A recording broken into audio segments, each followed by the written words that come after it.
बिस्मिल्लाहिर्रहमानिर्रहीम, अस्सलामुअलैकुम। ये अल्लाह ताला की ज़ात का बहुत करम और बहुत इनायत होती है कि लोग आपके बारे में, आपकी ज़िंदगी के बारे में, आपकी फ़ैमिली के बारे में, आपसे जुड़ी चीज़ों के बारे में जानना चाहें। वो ये जानना चाहें कि आप कैसी ज़िंदगी गुजारते हैं, आपने कैसे ज़िंदगी गुजारी और ज़िंदगी का सफ़र किस तरह से जारी है।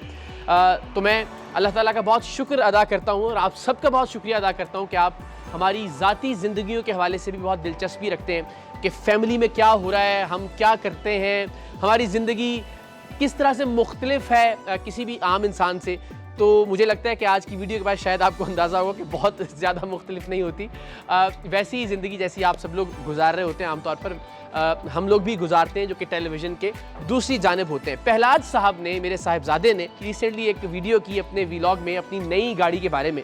उसके बाद बहुत सारे दोस्तों ने मेरी आमदन, मेरे लाइफस्टाइल के बारे में कुछ अंदाज़े लगाना शुरू किए।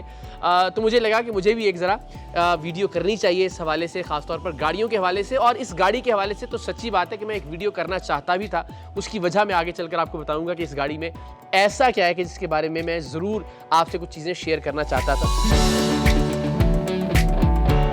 मैं कोई बहुत ज़्यादा गाड़ियों का शौकीन आदमी वाकई नहीं हुआ। मुझे गाड़ियों का शौक़ नहीं, मुझे घड़ियों का शौक़ नहीं, मुझे टेक्नोलॉजी का शौक़ नहीं। एक दोस्त है हमारे, उन्होंने मुझे एक नया मेरी बर्थडे पर आईफोन गिफ्ट किया था। वो आज तक वो डब्बा मैंने खोला ही नहीं।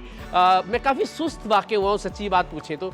वो इसलिए कि मेरे पहनावे से भी आप अंदाज़ा लगा सकते हैं कि वो एक ही तरह के बस काले जोड़े 4-5 मैं सिलवा लेता हूँ और फिर कोशिश करता हूँ कि वो यही चलते रहें। तो ना कपड़ों का कुछ बहुत ज़्यादा शौक़ है, ना गाड़ियों का कुछ बहुत ज़्यादा शौक़ है। दो चीज़ें जो मुझे अच्छी लगती हैं करना, वो ये कि एक तो ये कि दुनिया घूमना।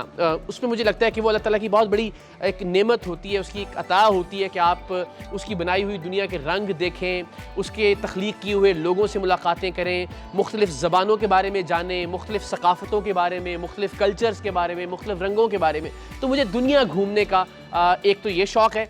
और दूसरा मेरा एक शौक़ है कि जो अल्लाह ताला की ज़ात है, वो एक अच्छा घर, एक नफीस घर जिसको लोग देखकर आपकी शख्सियत का जिससे अंदाज़ा लगा सकें। तो ये दो बस चीज़ें हैं जो मुझे लगता है कि ज़िंदगी में अकम्पलिशमेंट हैं। बाकी सब चीज़ों के हवाले से मैं बहुत ज़्यादा शौक़ रखता हूँ और नहीं मैं बहुत तेज़ी से कुछ तब्दील करता हूँ। तो इस वक्त मेरे पास जो गाड़ियाँ हैं उनमें एक तो ये चैंगहान X7 है, इंतहाई शानदार कार।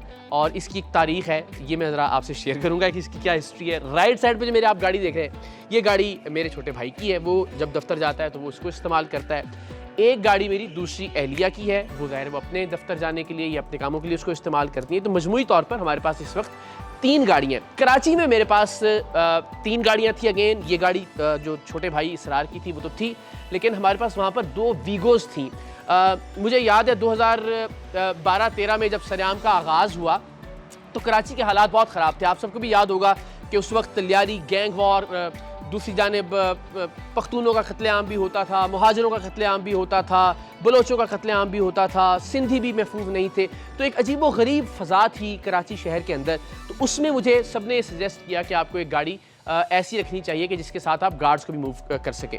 तो कराची में एक कल्चर भी है, एक रिवाज भी है कि एक वीगो में आपकी चूँकि प्राइवेसी भी रहती है और पीछे गार्ड्स भी बैठ जाते हैं, इसलिए कि वहाँ बहुत ज़्यादा बारिश नहीं होती, इसलिए कि वहाँ मौसम बहुत ज़्यादा शदीद नहीं होता, ना बहुत सर्दी पड़ती है ना बहुत ज़्यादा गर्मी पड़ती है। तो वहाँ मैंने पहली वीगो 2013 में ली। फिर एक वीगो मुझे ऑफिस आने जाने के लिए दी। तो 2 वीगोज़ थी हमारे पास, एक घर के इस्तेमाल के लिए, चूँकि वहाँ सिक्योरिटी का लगता था उस ज़माने में बहुत ज़्यादा ज़रूरत है, तो उस वक्त हम गार्ड्स भी साथ रखते थे और उन 2 वीगोज़ में ट्रैवल भी करते थे। एंड वंस अगेन दूसरी अहलिया की गाड़ी और इसरार की गाड़ी। लाहौर आकर मुझे लगा कि वीगोज़ की यहाँ पे बहुत ज़्यादा ना तो ज़रूरत है, ना कल्चर है और ना ही सिक्योरिटी के एतबार से उतने मसाइल हैं जो माजी में कराची में थे। अल्हम्दुलिल्लाह अल्लाह ताला कराची के अमन को कायम रखे, अब सूरत हाल वहाँ बेहतर है। और फिर यहाँ पे लाहौर का वेदर भी सपोर्टिव नहीं है किसी भी वीगो या रीवो गाड़ी के लिए, इसलिए कि जब हम बहुत शुरू में आए तो मुझे याद है उस वक्त मेरे पास वही ऑफिस की दी हुई जो वीगो है वो थी। अब वो थाईलैंड मेड है तो उसमें हीटर का ऑप्शन नहीं है, बिकॉज थाईलैंड में वेदर सर्द नहीं होता, ठंड नहीं पड़ती वहाँ पे, तो उस गाड़ी के अंदर हीटर नहीं था। तो यह जब सर्दी पड़ना शुरू हुई और पहलाज ने उस पर स्कूल जाना शुरू किया तो हमें अंदाज़ा हुआ कि उस गाड़ी की यहाँ ज़रूरत नहीं है। फिर ये कि उस सर्दी में ज़ाहिर है आप बतौर इंसान किसी भी गार्ड को या मुहाफिज को पीछे नहीं बिठाना चाहते, या जितनी बारिशें यहाँ होती हैं उसमें भी आप नहीं चाहते।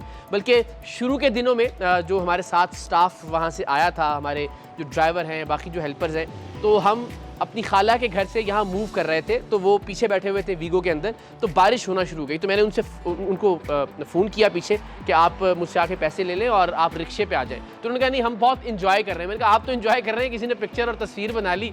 तो वो कहेगा देखें जी कितने जालिम लोग हैं, इन्होंने अपने ड्राइवर्स को बारिश के अंदर पीछे भीगने के लिए बिठाया। तो मैंने ज़बरदस्ती उनको पैसे दिए कि आप रिक्शे में फ़लाँ जगह पहुँचे और हम गाड़ी में पहुँचे। सो लाहौर में इसलिए वो वीगो या रीवोस का रिवाज नहीं था, तो गाड़ी हमने सोचा कि हम एक कार हमें लेनी चाहिए, या एक ऐसी चीज़ गाड़ी के जिसमें गार्ड्स की कोई ज़रूरत नहीं है।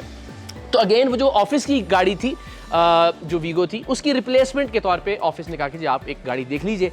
तो हमने जो मार्केट रिसर्च की, जो लोगों से पूछा, कुछ दोस्त आपसे बात की, तो उन्होंने कहा कि जो रिसेंटली SUVs हैं उनमें X7 चैंगान की जो है वो अच्छी चल रही है और बहुत शानदार गाड़ी है। तहकीक पर पता चला कि ये तो मास्टर जो ग्रुप है वो पाकिस्तान में लेकर आया, मास्टर मोल्टीफोम और बाकी भी उनके बहुत सारे प्रोजेक्ट्स हैं। गाड़ी तो मुझे उसी तरह से मिली जैसे कि मिलती है, मगर चूंकि मैं पर्सनली मास्टर के जो अहबाब हैं, जो ओनर्स हैं, उनको जानता हूँ। नदीम मलिक मेरे बहुत प्यारे भाई, अल्लाह ताला उनको सलामत रखे, बड़े भाई के तौर पर हमेशा बड़ी मोहब्बत करते हैं, जो उसके ओनर हैं। उनके साहिबजादे दानियाल मलिक, जो कि बुनियादी तौर पर जो ऑटोमोबाइल का सेक्टर है मास्टर ग्रुप का, उसको देख रहे हैं। तो उनको मैं ज़ाती तौर पर जानता था, तो मुझे ये भी एक तसल्ली थी कि यकीनन वो जो काम कर रहे हैं या वो जो ब्रांड लेकर आ रहे हैं पाकिस्तान के अंदर, वो यकीनन बेहतर होगा। तो फिर मैं इस ब्रांड की जानिब गया। मुश्किलात थी इस गाड़ी को हासिल करने में, क्योंकि थोड़ा सा डिले चल रहा है इसकी डिलीवरी में, इसलिए कि बहुत ज़्यादा डिमांड है। और फिर गवर्नमेंट ने CKD जो यूनिट्स हैं उनकी इंपोर्ट पर भी पाबंदी आयद कर रखी, तो जिसकी वजह से काफ़ी प्रॉब्लम्स हुई। लेकिन बहरहाल अल्टीमेटली ये गाड़ी मुझे मिल गई और एक शानदार कार। तो मैं ये भी ज़रा चाहता था कि अच्छे लोगों की अच्छी प्रोडक्ट का जिक्र भी ज़रूर किया जाना चाहिए। तो ज़रा हम इसकी एक ड्राइव भी लेते हैं। तो मेरे ख्याल काफ़ी बातें गाड़ियों के हवाले से हो गई। मैंने आपको बता दिया कि मेरे पास ये गाड़ी, और इस गाड़ी की कीमत जब हमने ली तब तकरीबन कोई 7 मिलियन से के करीब थी, 7 मिलियन से नीचे थी। अगेन वो ऑफिस की तरफ से थी, मगर उसकी कीमत मैं बता रहा हूँ। मगर उस पर ओन वगैरह जो चल रहा है उसके बाद ये कीमत थोड़ी सी ज़रा ऊपर चली जाती है, मगर वेरी वेल डिज़र्व्ड ये जो कीमत मैं आपको बता रहा हूँ। जब ये गाड़ी ड्राइव करते हैं, मेरे जितने भी दोस्तों ने, जितने भी लोगों ने इसको ड्राइव किया, बिकॉज ज़ाहिर दोस्तों के पास बहुत सारी गाड़ियाँ हैं। मैंने दुनिया में शायद ही कोई गाड़ी होगी जो ड्राइव नहीं की, लैम्बोर्गिनी से लेकर फरारी, रोल्स रॉयस। ज़ाहिर है दुनिया में जहाँ भी जाते हैं दोस्तों के पास, जानने वालों के पास, रिश्तेदारों के पास जो गाड़ियाँ होती हैं, यहाँ भी हमारे अपने प्यारे दोस्त उनके पास ऑडी है। तो उसको ड्राइव करने के बाद भी जब हम इसको ड्राइव करते हैं तो भी ये गाड़ी उससे कमतर नहीं लगती। ये बड़ी शानदार बात है कि वो प्राइस में बहुत ज़्यादा है, लेकिन ये प्राइस में बहुत कम होने के बावजूद अच्छी ड्राइविंग फील देती है।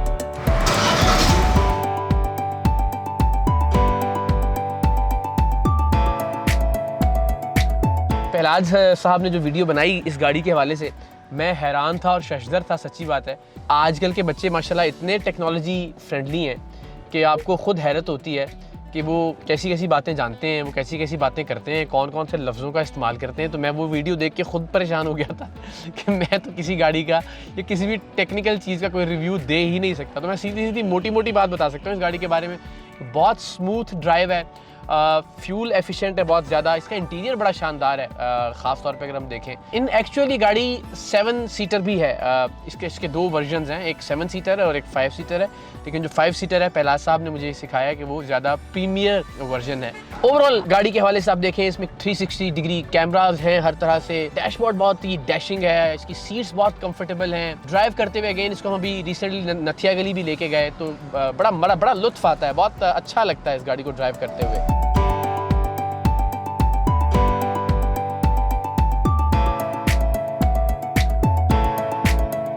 बहुत अच्छा एडिशन है पाकिस्तान में जो SUVs हैं इस वक्त जितनी भी मौजूद है, उनमें एक बड़ा शानदार इजाफा बहुत कम कीमत के अंदर, और एक बहुत ही वैल्यूएबल और बहुत ही ऑथेंटिक ग्रुप की जानिब से इस गाड़ी का पाकिस्तान लाया जाना। और मुझे लगता है कि बहुत अच्छा ये हुआ कि वो जो रिवायती एक ट्रेंड था हमारे यहाँ कि वो टोयोटा और होंडा ही लेनी है सब किसी हर एक ने, तो वो रिवायत भी टूटी है इस तरह की गाड़ियों के आने के नतीजे में। तो बस ये कि थोड़ा सा इस इंडस्ट्री को और रेगुलराइज करने की ज़रूरत है, इस इंडस्ट्री को और ज़्यादा फैसिलिटेट करने की ज़रूरत है। तो मुझे लगता है कि यकीनन पाकिस्तान में गाड़ियों के हवाले से चीज़ें बेहतर हो जाएंगी। लेकिन अभी जो कीमतें हैं वो बड़ी हद तक ख़तरनाक हैं। आप छोटी से छोटी गाड़ी भी मुझे लगता है वो 30-32 लाख से कम शायद मिलती ही नहीं है। कोई भी गाड़ी जो है यहाँ से आप बैंक से लीज़ करवाते हुए 10,000 बार सोचते हैं। दुनिया भर में 0 इंटरेस्ट रेट पर भी गाड़ियाँ आपको अवेलेबल होती हैं कि आप सिर्फ जो है वो मुख्तलिफ किस्तें देते रहें और गाड़ी ले लें। लेकिन यहाँ पाकिस्तान में खुदा न खास्ता अगर आप बैंक से गाड़ी ले लें तो आप समझें कि वो उसका इंटरेस्ट रेट ही इतना ज़्यादा होगा कि बड़ा मुश्किल हो जाएगा आपके लिए उस गाड़ी की किस्तें अदा करना। तो ये भी एक नेगेटिव चीज़ है। और एक पॉजिटिव चीज़ भी एक तरह से कि यहाँ पे कौन सी ऐसी गाड़ी है जिसके ऊपर ओन नहीं चल रहा 15 लाख, 20 लाख, 8 लाख, 6 लाख। तो एक तरफ तो हम महंगाई का रोना रोते हैं, एक तरफ हम कहते हैं कि जी पैसे नहीं है, मसाइल हैं बहुत सारे।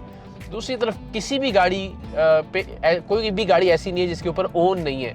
तो ये इट्सेल्फ एक बहरहाल बड़ी हैरत अंगेज़ बात है, दिलचस्प बात है कि ऐसा क्यों है। इसका मतलब है कि लोगों के पास पैसे तो बहुत ज़्यादा हैं कि गाड़ियाँ जो है ना वो ओन पर भी दस्तयाब नहीं है। सो बहरहाल जनाब ये एक और छोटा सा पहलू था मेरी ज़िंदगी का। मुझे उम्मीद है कि आप में से वो लोग जो इस बारे में जानना चाहते थे उन्हें ये जानकर अच्छा लगा होगा। सो पहलाज साहब की वीडियो के बाद मुझ पर एक तरह से ये फ़र्ज़ हो गया कि मैं ये वीडियो आपसे ज़रूर शेयर करूँ। वंस अगेन मैं आप सबका बहुत शुक्रिया अदा करता हूँ, आप जितनी मोहब्बत का इजहार करते हैं। ये इट्सेल्फ बहुत ही एक मोहब्बत का इजहारिया है कि आप किसी के बारे में जानना चाहें। सो मैंने अपने तौर पर एक कोशिश की कि ये लाइफ का एक आस्पेक्ट आपके सामने रखूँ। Thank you so very much. खुश रहिए, शाद रहें, आबाद रहें।